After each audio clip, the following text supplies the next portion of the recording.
Right, let's come back and solve your 2014 paper. So 2014 paper, again they've given structures.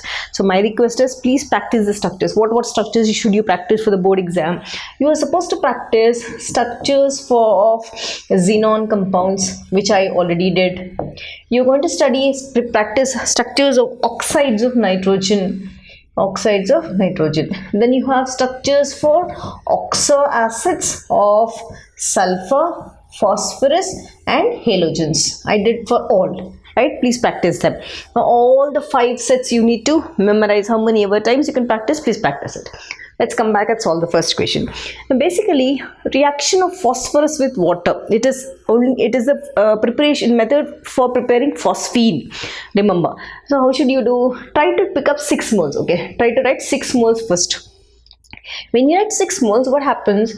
I said this is a method for preparing phosphine. PH3 comes out. PH3. Now how many we are left with? We are left with 3 more hydrogens. So the leftover H3. Okay, H3 PO2.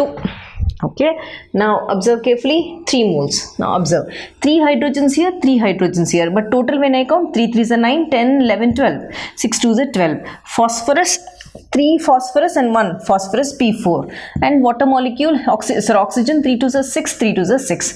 Balanced, isn't it? So this is called phosphine, and this is called hypophosphorus acid. Hypophosphorus acid. Phosphine, because I basically took 6 moles. Careful. So phosphine, the leftover is 3 H3PO2, that is hypophosphorus acid, not phosphoric acid. Done.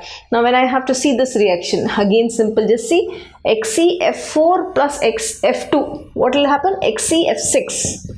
Isn't it? What else is left? We're left with oxygen. That's it. Simple addition reaction.